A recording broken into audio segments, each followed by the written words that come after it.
Eu saúdo os irmãos com a graça e a paz do Senhor Jesus. Bom dia! Esse é o dia que o Senhor nos deu. Alegremo-nos e regozijemo-nos nele. Queridos, prazer enorme estarmos juntos no segundo dia de exposição do primeiro livro de Crônicas. Por aqui, o professor Fábio Machado, e hoje estarei expondo do capítulo 4 até o capítulo 6. No capítulo 4, dos versos 1 a 23, nós veremos os outros clãs de Judá. Os versos de 1 a 7 fornecem um suplemento às genealogias de Esrom, no capítulo 2. O relacionamento familiar dos 10 líderes relacionados nos versículos de 8 a 20 não está claro no texto, ou por causa de falhas nos registros à disposição de Esdras, ou por causa de subsequente corrupção das cópias. Os versículos de 21 a 23 esboçam o clã do terceiro filho de Judá, Selá. Nos versos 1 a 3 do capítulo 4, apesar da genealogia de Judá até Davi já haver sido registrada, como vemos aqui no primeiro livro de Crônicas, no capítulo 2, os versos 3 a 17, o cronista, nesse contexto, refere-se a pessoas e eventos relativos àquela genealogia. A palavra irmãos não deve ser entendida como irmãos filhos de um mesmo pai. Na lista dessa passagem, somente Pérez é o filho de Judá, Esrom é o seu neto, Carmi, seu sobrinho, Ur, o neto de Esrom, e Sobal, o neto de Ur. Nos versos 4 a 8 do capítulo 4, Efrata é identificada como a esposa do primeiro Caleb e a mãe de Ur. Ela, portanto, foi bisavó de Belém, pois seu filho Ur foi o avô, segundo aqui o capítulo 2, versos 50 e 51. Em outras passagens, os nomes Belém e Efrata estão intimamente ligados.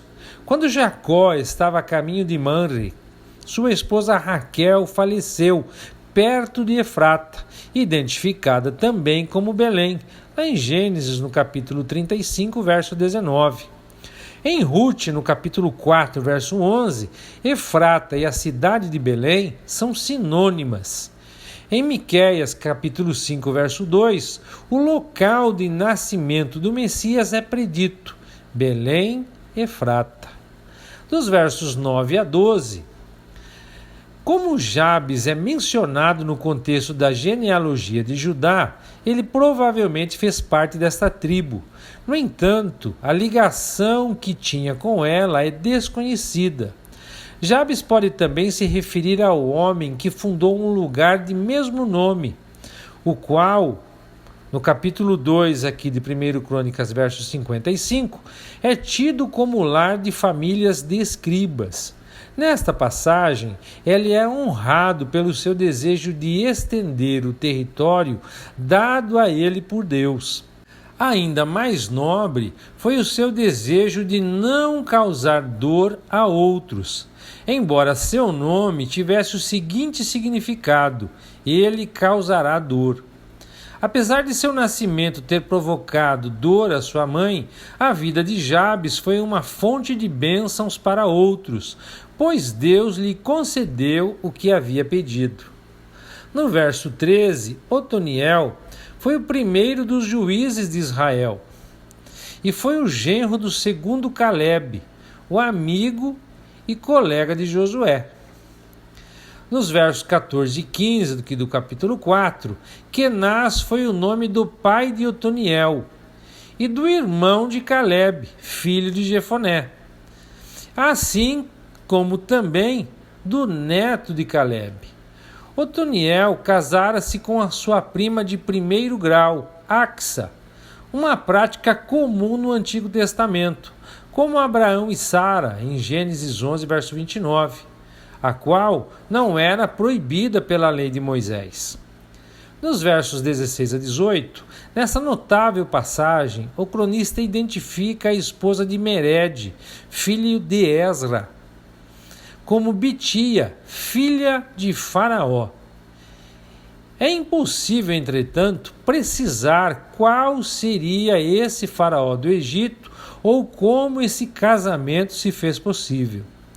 Dos versos 19 a 21, o fato de Selá ter batizado seu filho com o nome de indica que ele seguiu o costume de criar uma criança em nome de um irmão falecido. Filho de Judá, havia morrido em função de algum pecado, mas não havia deixado filho algum por intermédio de sua esposa Tamar. O seu irmão Onã recusou-se a honrar esse costume em nome de Tamar, então, seduziu Judá, seu sogro, e assim deu à luz aos gêmeos Pérez e Zerá.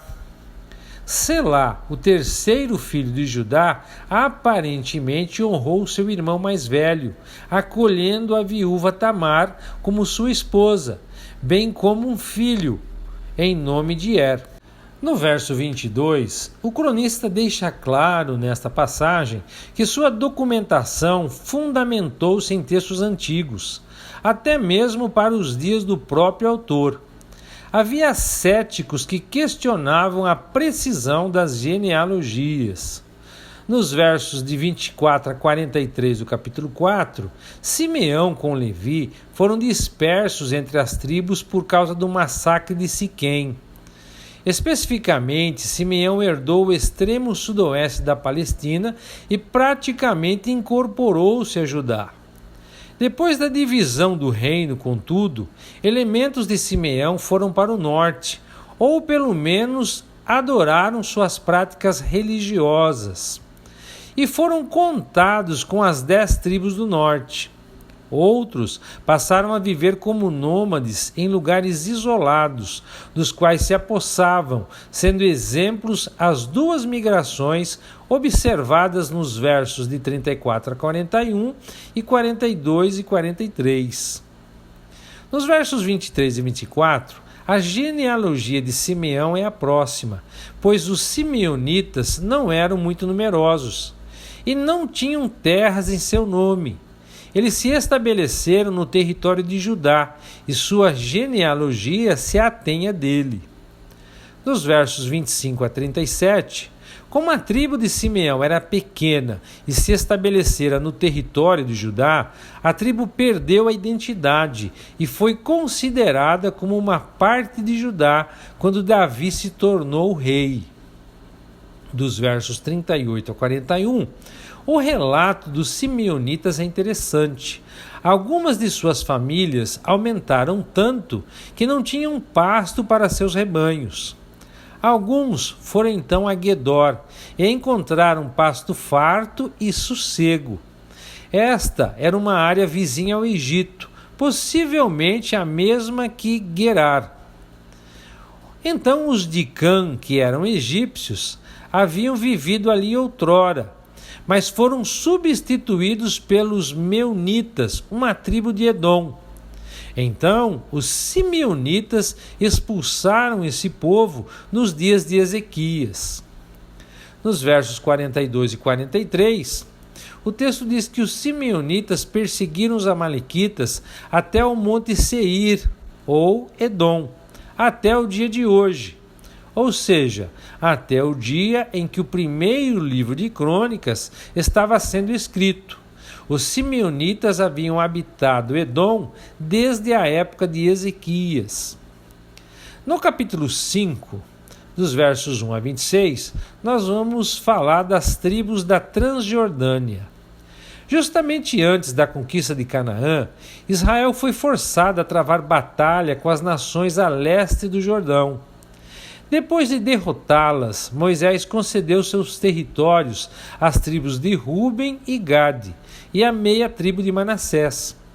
Este capítulo baseia-se tanto nos registros pré-exílicos como no possível recenseamento pós-exílico. Descreve suas terras e genealogias familiares, sua antiga fé, a qual lhes concedeu uma grande vitória sobre os ismaelitas, e a final apostasia que provocou seu exílio na Assíria. Nos versos 1 e 2, nesta passagem o cronista explica por que ele não traça as genealogias dos filhos de Jacó em ordem cronológica. Normalmente, o filho mais velho de uma família antiga se tornava o cabeça da família depois da morte do pai, bem como recebia uma porção da herança muito mais generosa que os outros irmãos.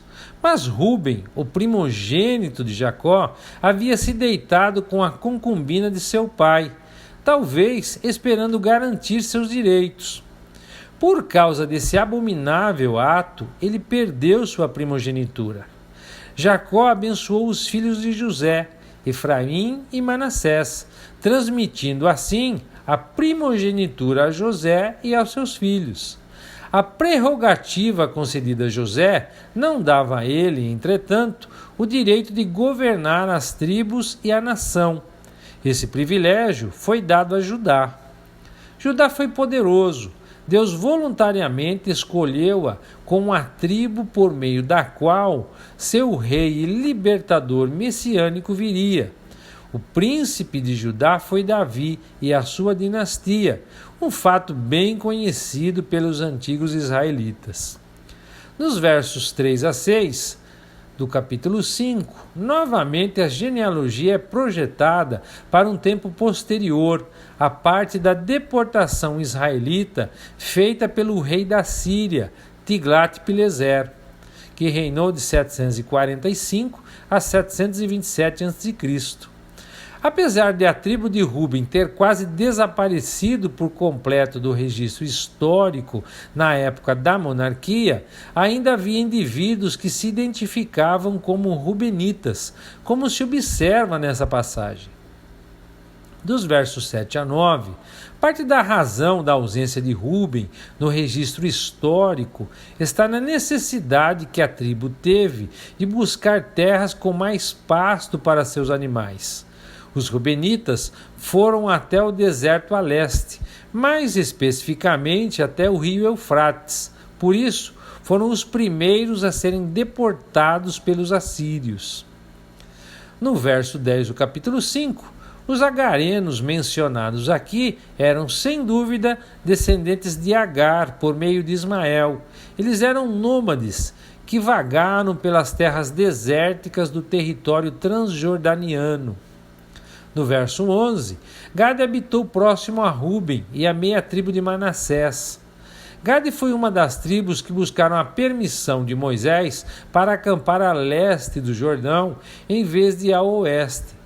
Rúben ocupou a área a leste do Mar Morto e o baixo Vale Jordão. Gade, a terra de Bazã, até o rio, a leste. E Manassés, a terra a leste e ao norte do Mar da Galileia. Dos versos 12 a 17, mais uma vez o cronista faz alusão às suas fontes, desta vez a registros genealógicos do tempo de Jotão, que reinou de 750 a 735 a.C. aproximadamente, e Jeroboão II, que reinou de 793 a 753 a.C. aproximadamente. A sua intenção era enfatizar que as genealogias eram fundamentadas em pesquisa de documentação sólida, em textos que precediam mais de 300 anos o seu tempo. Nos versos 18 e 19, os agarenos e seus aliados provavelmente eram povos esquecidos que começaram a sentir opressão da população israelita crescente. Os seus esforços de resistência aos israelitas aconteceram nos dias de Saul, apesar das narrativas de Saul não os mencionarem. No verso 20, aliás, tal ajuda veio do próprio Deus em resposta às suas orações. Os povos de Rúben, Gade e Manassés formaram um exército de mais de 44 mil homens, mas foi, na verdade, o Senhor Todo-Poderoso quem lhes deu a vitória. Nos versos 21 e 22 do capítulo 5, de Deus era a peleja. Isso confirma o fato de o Altíssimo ter ajudado os israelitas, fato descrito aqui no verso anterior, e vai além, mencionando o termo do Antigo Testamento conhecido como a peleja do Senhor. Por vezes, Deus comandou um ataque como um meio de alcançar seus propósitos de conquista e ocupação da terra prometida. Nesses tempos, Deus deixou claro que a batalha era de iniciativa dele e ele garantiria o sucesso. No verso 22 apresenta a expressão até o exílio ou até o cativeiro. À luz dos versos 6 e 26, o cativeiro deve ser o do rei da Síria, Tiglat-Pileser, que causou a morte de uma porção significativa da população israelita. Nos versos de 23 a 26 do capítulo 5, o famoso rei Tiglat-Pileser, que reinou por volta de 745 a 727 a.C., segundo os anais de história assírios, foi um dos mais poderosos governantes do período neo-assírio. O cronista se refere a ele como Pul, e já se acreditou que isso tinha sido puro fruto da imaginação do autor. Ou seja, provavelmente ele tenha criado tal personagem. No entanto, o fato é que Pul foi encontrado nos registros de Tiglat como o nome de Pulu, um termo real usado alternativamente. Abor é uma cidade no rio Gozan, também conhecida como Gusana, atual Tel Alaf, a nordeste da Síria, fronteira com a Turquia, conforme descobertas arqueológicas. No capítulo 6, dos versos 1 a 81, nós temos a tribo de Levi. Embora Simeão e Levi tenham sido amaldiçoados com uma dispersão tribal entre Israel, a subsequente devoção de Levi converteu sua suspensão em uma bênção e liderança religiosa. Esdras mesmo era um sacerdote levita e orgulhoso de sua genealogia.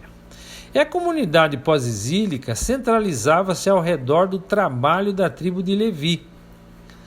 Uma genealogia autêntica, contudo, era essencial para a reputação levítica.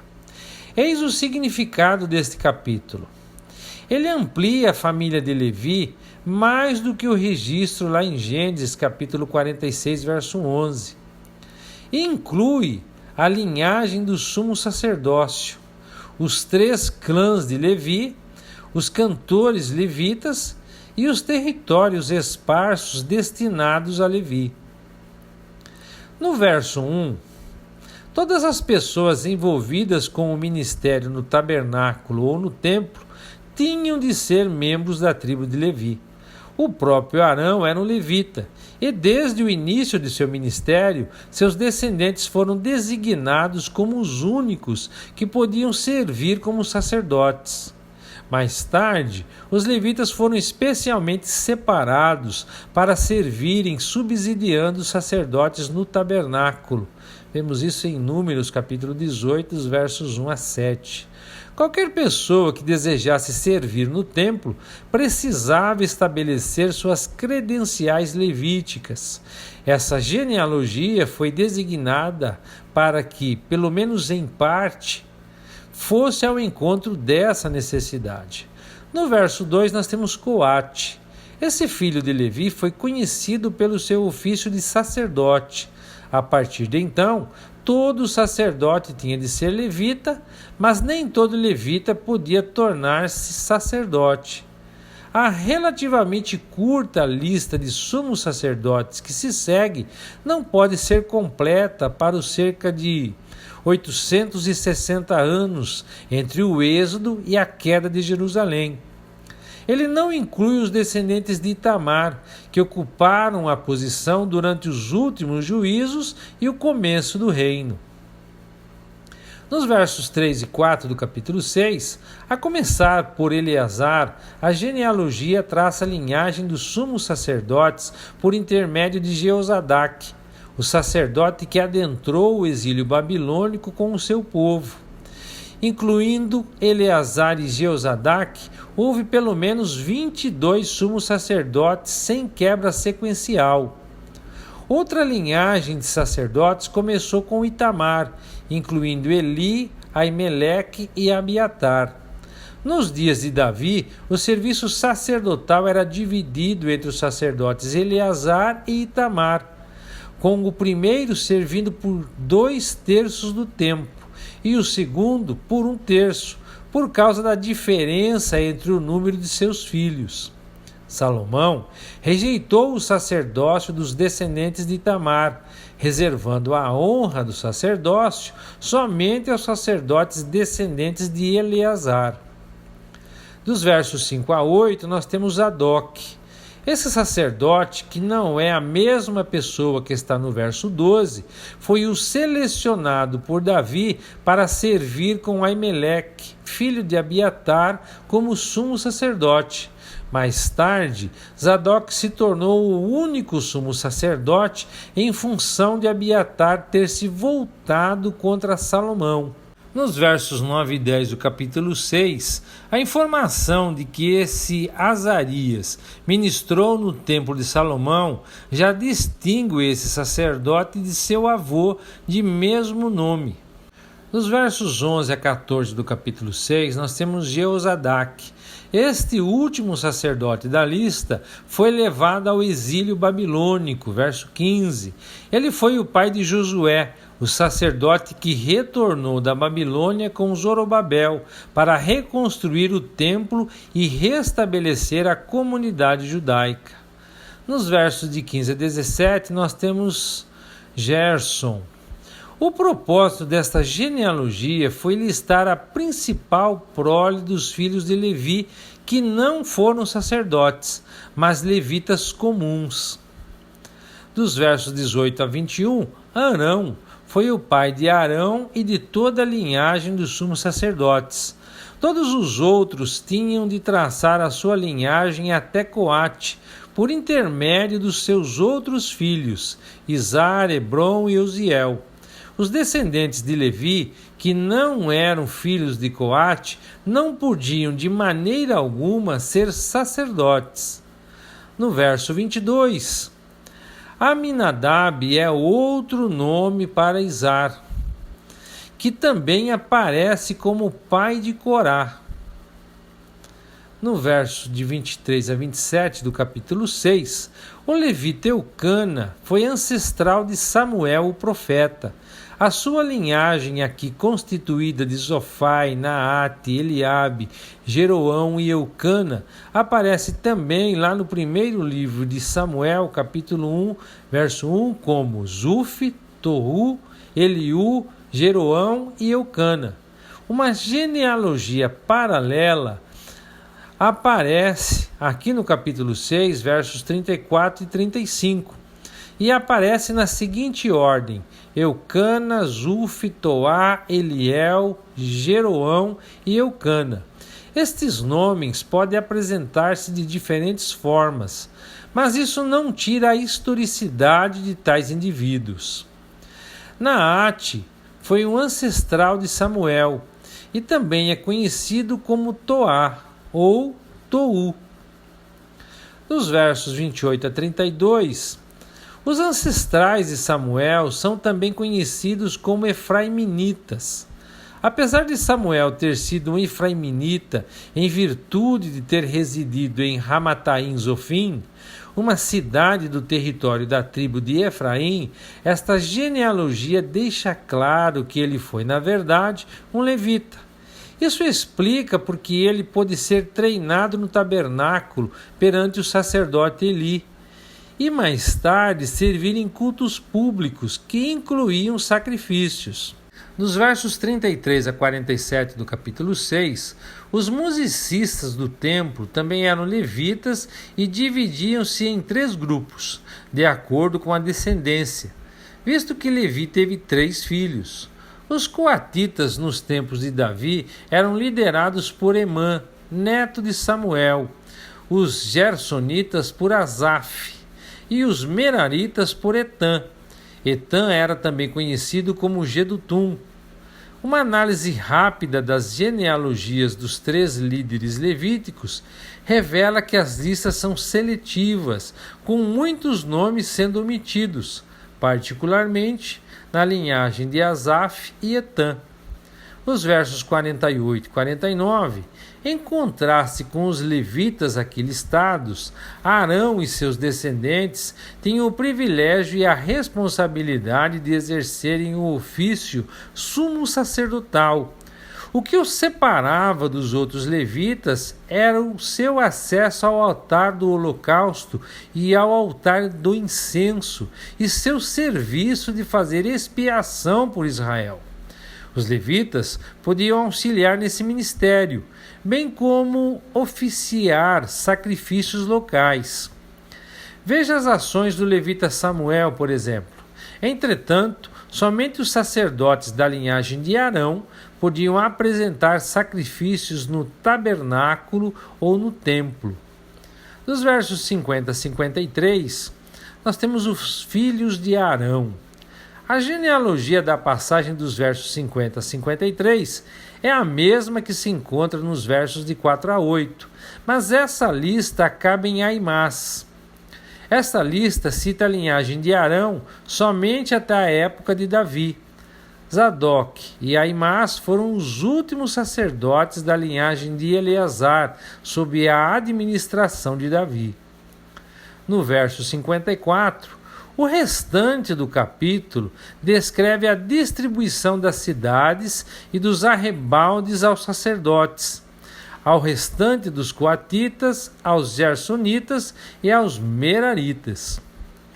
No verso 55, pelo fato de os sacerdotes serem todos coatitas, as cidades deles se encontravam dentro dos distritos de Coate. Hebrom, localizada em Judá, é a primeira dessas localidades. Os sacerdotes e os levitas ocuparam não somente casas dentro dos muros da cidade, mas também campos adjacentes às cidades, os arrebaldes que a rodeiam. Tais arrebaldes iam além do perímetro dos muros da localidade, aproximadamente 1000 côvados, de 400 a 500 metros, em todas as direções, como prescreve Números capítulo 35, dos versos de 3 a 5, e eram usados como fazendas e pastagens. Isso não significa que os sacerdotes e os levitas tinham as fazendas como fonte de subsistência, pois a lei claramente determinava que eles deviam viver dos dízimos e das ofertas das outras tribos. Tudo o que obtinham dos arrebaldes eram bônus. No verso 56, Hebrom havia sido originalmente dada ao fiel espia Caleb como parte de sua herança. Entretanto, a herança de Caleb foi mais tarde definida como sendo não a cidade de Hebrom, mas o campo da cidade e as suas aldeias. O território de Caleb se encontrava fora da circunferência de 1000 côvados que pertenciam aos sacerdotes de Hebrom. Do verso 57 a 59, a lei especificava que se um indivíduo matasse o outro acidentalmente, o primeiro podia encontrar santuário em uma das 6 cidades de refúgio espalhadas pela terra. Ele podia permanecer lá em segurança até que o caso viesse a julgamento. Essas 6 cidades estavam incluídas entre as 48 cidades levíticas, e Hebrom era uma delas. No verso 60, o número 13 se refere à distribuição original das cidades, como está lá em Josué, no capítulo 21, dos versos 13 a 19. O cronista estava listando as cidades sacerdotais que existiam em seus dias, cerca de 1000 anos depois da distribuição original. Isso deixa de fora 2 delas, a saber, Jutá e Gibeão. Também se pode constatar nesse contexto que alguns nomes estão escritos diferentemente. As cidades sacerdotais se concentravam nas áreas de Judá e Benjamim, convenientemente localizadas nas proximidades do templo em Jerusalém. Dos versos 61 a 65, os filhos de Coate que restaram eram os levitas que não eram sacerdotes. As suas cidades se situavam majoritariamente na meia tribo de Manassés, a oeste do Jordão, ao sul da planície de Jezreel.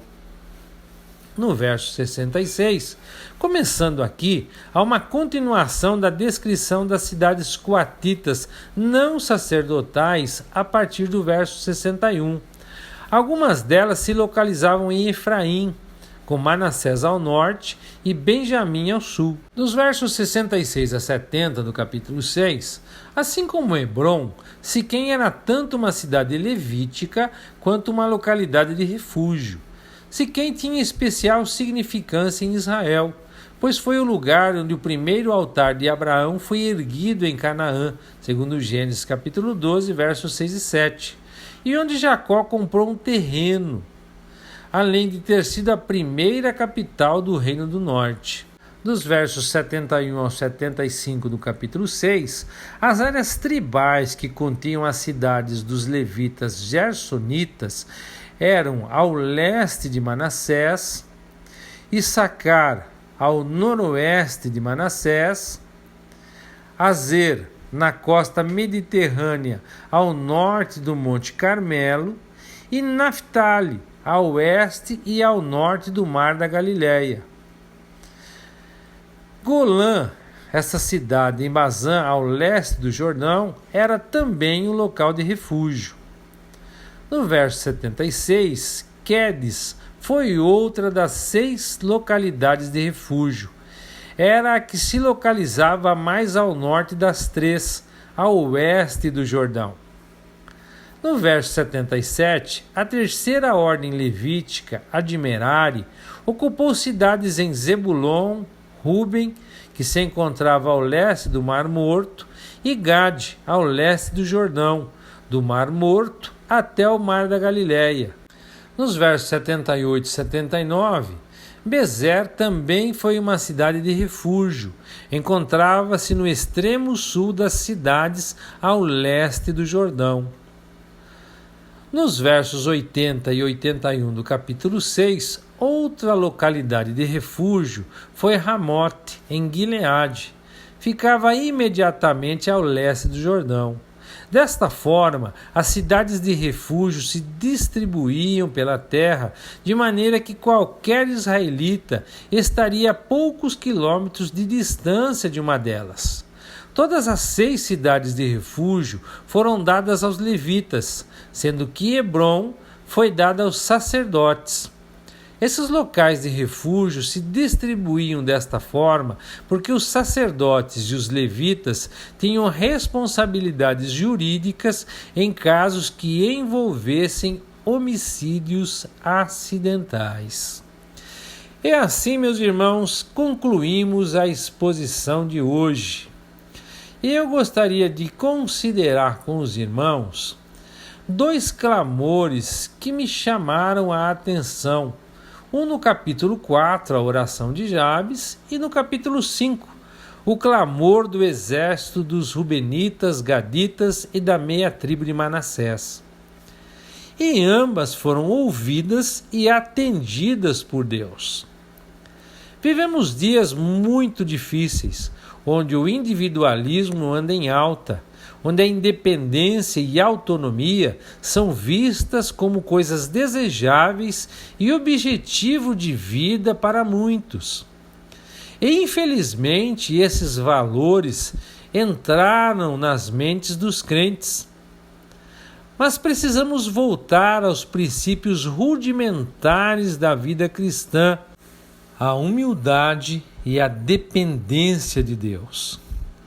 E quando lemos os textos citados, vemos que as 2 orações foram ouvidas porque quem as fez se colocou completamente dependente da ação divina.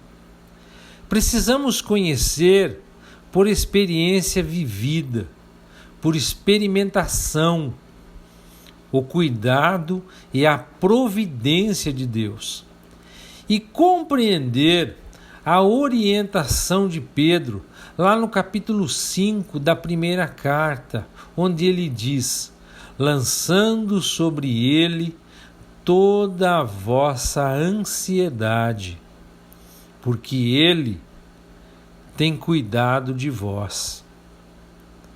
Que o Eterno os abençoe e até amanhã, se Deus quiser.